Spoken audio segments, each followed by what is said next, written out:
Hello मेरे प्यारे साथियों, नमस्कार। स्वागत है आप सभी का आपके अपना प्यारा सा YouTube channel Vidya Vihar science coaching में।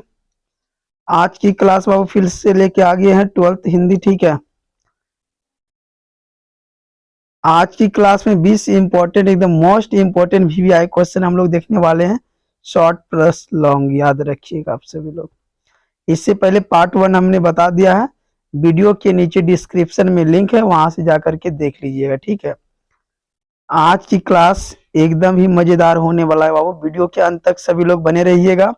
और जो भी बच्चे नए आए हैं इस चैनल पर, चैनल को एक बार सब्सक्राइब कीजिए।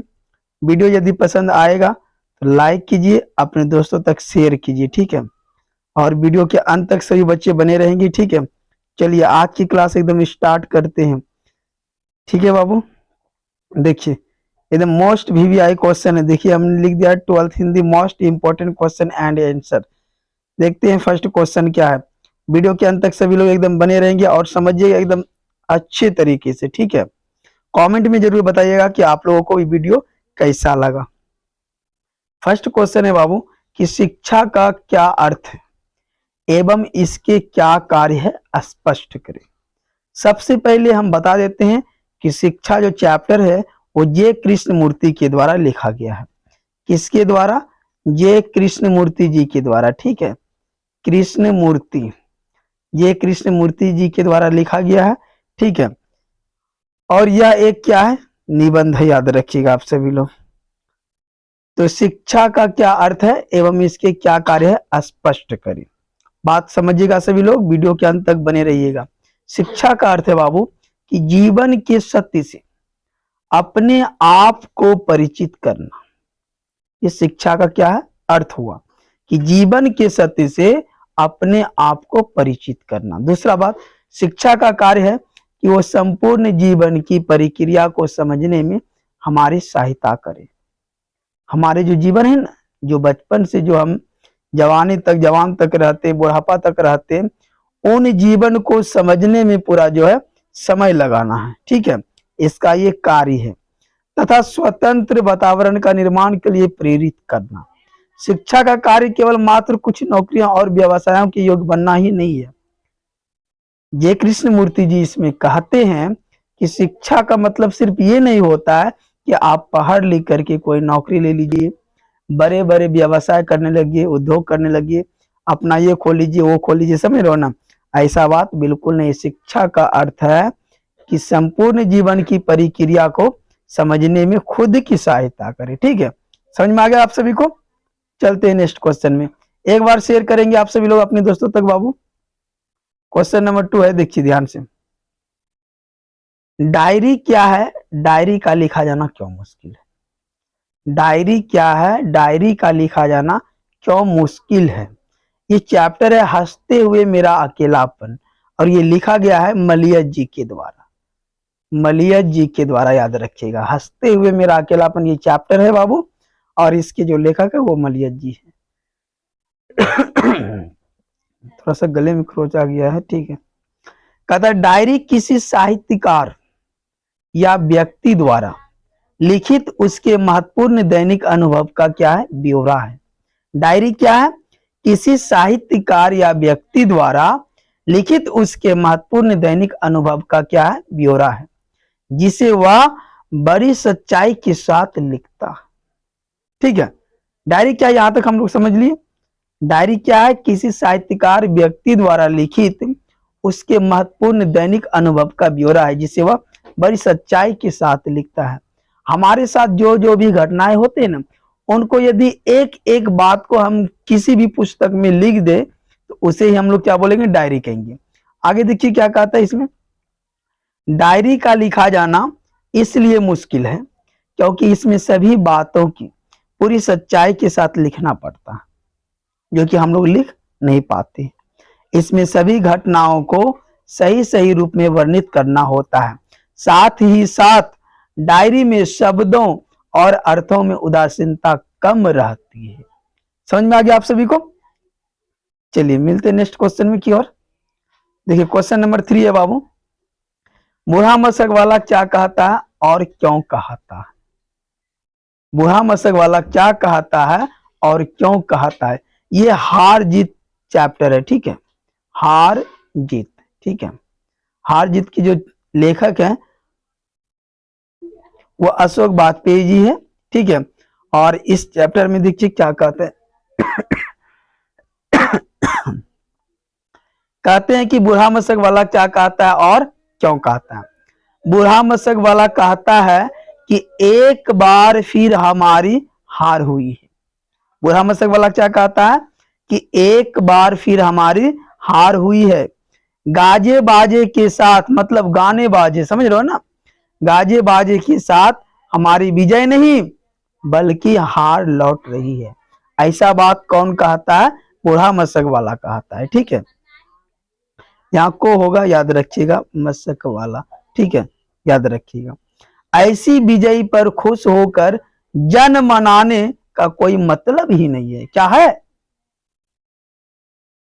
जब हमारी हार लौट के, लेकिन यहाँ की जो जनता है, जो शासक वर्ग है, उसको ये पता नहीं है कि वास्तविक में मेरी हार हुई है या जीत हुई है।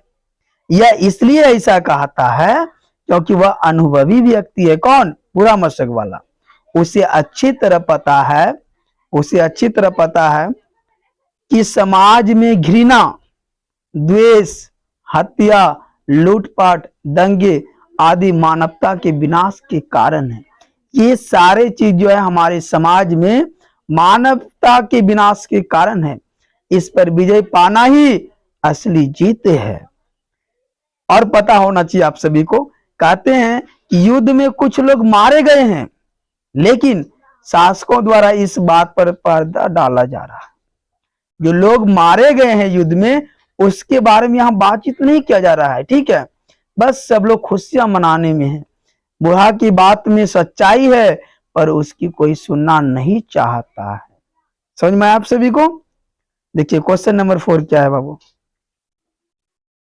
कहा था विद्यालय में लेखक के साथ कैसी घटनाएं घटती है। ये जूठन चैप्टर से है बाबू, जूठन चैप्टर से। और जूठन क्या है? आत्मकथा। क्या है? आत्मकथा है, याद रखिएगा। इसके लेखक है ओम प्रकाश वाल्मीकि जी। ओम प्रकाश वाल्मीकि जी, याद रखिएगा, ठीक है, ध्यान से समझिएगा बाबू।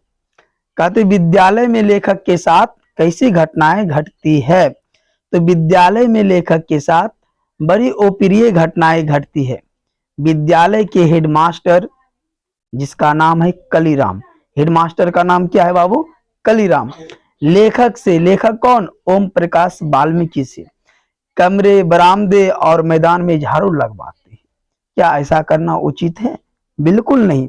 लेकिन यहाँ पर जो हेडमास्टर जी है कलीराम, वो लेखक से कमरे, बरामदे, मतलब बरांडा जानते हो ना, और पूरे स्कूल के मैदान में झाड़ू लगवाते। जब लेखक 2 दिन बाद कक्षा में बैठ जाता है, तब हेडमास्टर लेखक को कक्षा से बाहर निकाल देते हैं और फिर वही झाड़ू लगाने वाला काम दे देते हैं। इस तरह लेखक को प्रताड़ित किया जाता है। समझ में आ गया आप सभी को? कमेंट में जरूर बताएंगे बाबू कि वीडियो कैसा लगा आप सभी को, ठीक है। अगला क्वेश्चन है, बंधी हुई मुट्ठियों का क्या लक्ष्य है। ये जन जन का चेहरा एक, ठीक है, चैप्टर है, जिसका लेखक है गजानन माधव मुक्तिबोध जी, ठीक है। कहता बंधी हुई मुट्ठियों का क्या लक्ष्य है। देखिए क्या कहते हैं कवि, कहते हैं मुक्तिबोध जी कि बंधी हुई मुट्ठियों के लक्ष्य के माध्यम से जनता की ताकत का एहसास कराना चाहता है, ठीक है, कि जनता के अंदर कैसा ताकत है जो किसी भी विषम परिस्थितियों में एक हो सकती है। कौन? जनता। इस बंधी हुई मुट्ठियों की ताकत इतनी है कि जनता के शोषण करने वालों को कभी भी सत्ता से हटा सकती है। जो जनता को शोषण कर रहा है ना नेताओं लोग, उन नेता को ये जनता कभी भी सत्ता से हटा सकता है। यह ताकत उनके लिए काल तथा ज्वाला भी बन सकती है। किनके लिए? जो बड़े बड़े नेताओं हैं, ठीक है, उनके लिए। समझ में आ गया आप सभी को? नेक्स्ट देखिए क्वेश्चन क्या है बाबू।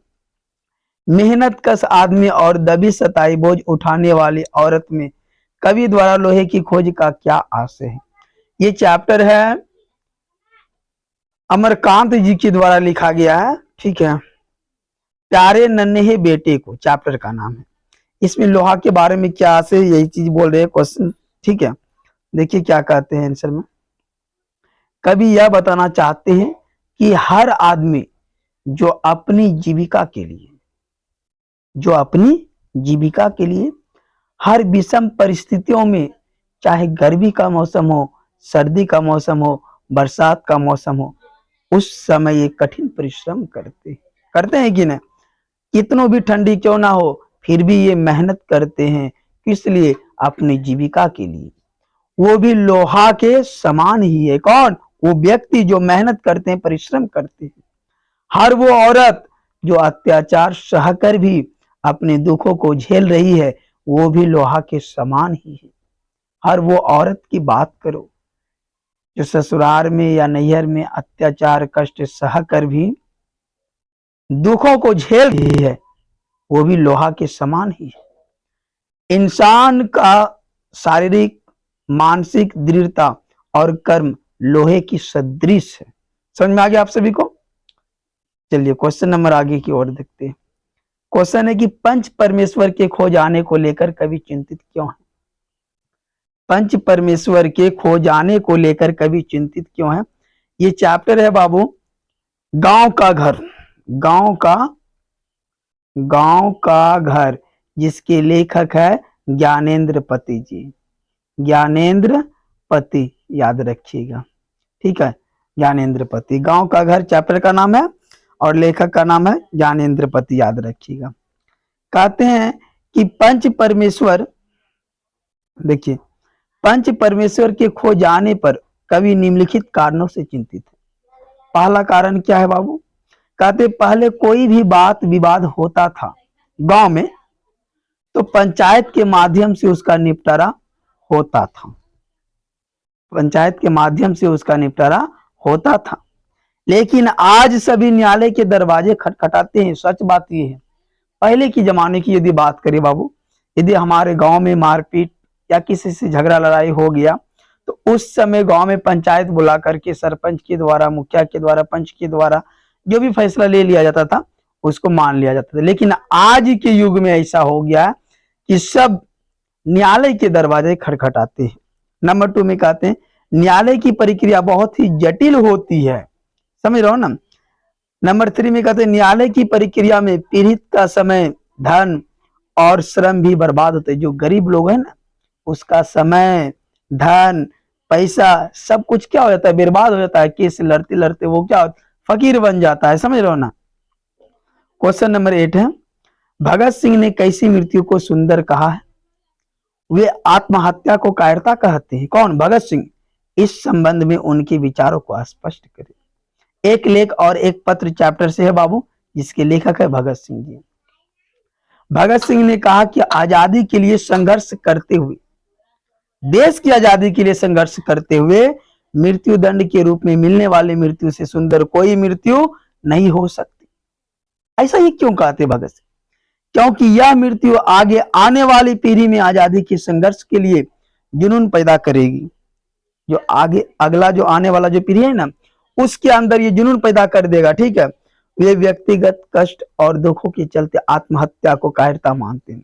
कहते जो व्यक्ति कष्ट और दुख सहते हैं, अर्थात नहीं सह पाते हैं और वो आत्महत्या कर लेते, जैसे फांसी लग जाना, जहर खा के मर जाना, तो वो कायरता कहलाते हैं। क्या कहलाते हैं, कायरता कहलाते हैं। कहते हैं वे अपने साथी को पत्र के माध्यम से, अपने साथी कौन, सुखदेव सिंह को पत्र के माध्यम से बताते हैं कि विपत्तियां तो व्यक्ति को पूर्ण बनाती हैं। जब तक आपको विपत्तियां नहीं आएगा तब तक आपको संपत्तियां नहीं होगा। उनसे बचने के लिए आत्महत्या का रास्ता चुनना बहुत ही बड़ी कायरता है। ऐसा बात कौन कहता है, भगत सिंह। किसको, पत्र के माध्यम से सुखदेव सिंह को, याद रखिएगा। नेक्स्ट है 9 नंबर क्वेश्चन, कल देखते नहीं ये रेशम से गढ़ा हुआ सालो, वह सुनते ही लाना की प्रतिक्रिया हो। जब ऐसा बात लड़की ने बोली, सूबेदार ने कहा, तो ऐसा बात सुनते ही लाना की प्रतिक्रिया हो गई। मतलब बहुत मन में इसको गुस्सा आ गया। देखिए कहते हैं यह बात सुनते ही लाना को काफी गुस्सा आया। कौन सा बात, कल देखते नहीं ये रेशम से गढ़ा हुआ सा। इसमें देखिए एक दिन अचानक बीच चौराहा पर जो है भेंट होता है लड़का लड़की से। ये चैप्टर है उसने कहा था जिसके लेखक है पता है आप सभी को ना, चंद्रधर शर्मा गुलेरी जी। ठीक है, एक दिन लड़का और लड़की का भेंट होता है बीच चौराहा पर, ठीक है, अमृतसर में। तो अचानक लड़का लड़की से मुस्कुरा करके पूछता है, ठीक है, कि तेरी सगाई हो गई, समझ लो ना, इस प्रकार की बातें करते हैं। आप लोग चैप्टर को एक बार पढ़ लीजिएगा, समझ में ज्यादा आएगा। ठीक है, कहा था यह बात सुनते ही लाना को काफी गुस्सा आया, साथ ही साथ वह अपनी शुद्ध बुद्ध खो बैठा। कौन? लाना। इसलिए घर वापस आते समय एक लड़के को नाली में धकेल दिया। किसने? लाना सिंह ने। एक खोमचे वाले के खोमचे से बिखेर दिया, एक कुत्ते को पत्थर मारा, एक कुत्ते को पत्थर मारा और एक सब्जी वाले की दूध उड़ेल दिया। एक पूजा पाठ करने वाली औरत से टकरा गया जिसने उसे अंधा कहा। ऐसा करते करते वो घर पहुंचा। कौन? लाना सिंह। ठीक है, समझ में आ गया होगा आप सभी को। क्वेश्चन नंबर 9 है बाबू, गैंग्रीन क्या है? कहता गैंग्रीन एक ऐसा चोट या घाव होता है, पता है ना आप सभी को, ये किस चैप्टर से है? रोज चैप्टर से, जिसके लेखक है अज्ञेय जी। अज्ञेय जी का पूरा नाम सच्चिदानंद हीरानंद वात्सल्य अज्ञेय, याद रखिएगा। कहता गैंग्रीन एक ऐसा चोट या घाव होता है जिसका समान इलाज संभव नहीं हो पाता। आमतौर पर इसे गलाव कहते हैं, गलने वाला, अर्थात घाव ठीक होने के बजाय गलने लगता है, बढ़ने लगता है। उस परिस्थिति में उस अंग को, जहां पर भी काटा चुभा होता है ना, उस अंग को काट देना ही बेहतर माना जाता है। समझ में आ गया आप सभी को? नेक्स्ट है बाबू 10 नंबर क्वेश्चन, अर्थ स्पष्ट करें। कहता है वसुंधरा भोगी मानव और धर्माद मानव एक ही सिक्के के दो पहलू। ये चैप्टर ओ सदा निराश से लिया गया है, जिसके लेखक है जगदीश चंद्र माथुर। कहता है प्रस्तुत पंक्ति जगदीश चंद्र माथुर द्वारा रचित निबंध ओ सदा निराश से लिया गया है। लेखक इस पंक्ति के माध्यम से यह बताना चाहते हैं कि पृथ्वी पर सुख भोगने वाला मानव है और धर्म का अंधे की तरह अनुकरण करने का भाव रखने वाला मानव है। जो धर्म है उसका अनुकरण करने का भाव रखने वाला भी कौन? मानव है। जिस प्रकार विशाल जंगल को काट दिया, इतना बड़ा जंगल था, कहां में? चंपारण क्षेत्र में। उस समय उस जंगल को काट दिया, उसी प्रकार मूर्तियों को भी नष्ट कर दिया। साथ ही साथ कई धर्म स्थलों को तोड़ा, अर्थात मानव को जिससे सुख मिलता है वो उसी को नष्ट कर रहा है। इसलिए कवि कहते जगदीश चंद्र माथुर जी, क्या था वसुंधरा भोगी मानव और धर्मात्म मानव एक ही सिक्के के दो पहलू है। समझ में आ गया आप सभी को? क्वेश्चन नंबर देखिए 11 क्या है। कहता अपने पिता को एक पत्र लिखे जिसमें उन्हें अपने जीवन के लक्ष्य के बारे में जानकारी दे। ठीक है, देखिए सबसे पहले ये देखो, यहाँ पर ये यहाँ पर नहीं होगा, याद रखिएगा आप सभी लोग, ये लाइनें यहाँ पर नहीं होगा बाबू, नहीं ये लाइनें यहाँ पर होगा, यहाँ पर होगा ये सब। सबसे पहले अपने पिताजी को पत्र लिखना है पूज्यवर पिताजी सादर प्रणाम। यदि मान लो कि हम पटना से लिख रहे हैं तो पटना लिख देना है। आज का डेट कितना है? 18 अक्टूबर, समझ रहे हो ना, और 2023 लिख दिए। ठीक है, और आगे लिखेंगे आपका पत्र प्राप्त हुआ, मैं यहाँ कुशल पूर्वक हूँ, अपने पिताजी को कहता हूँ, और आशा करता हूँ कि आप सभी भी कुशल होंगे।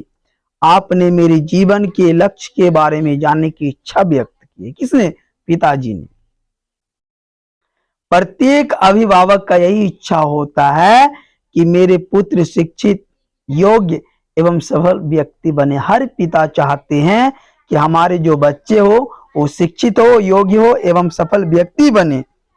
ठीक है, कहता मेरे जीवन का लक्ष्य एक कुशल शिक्षक बनना।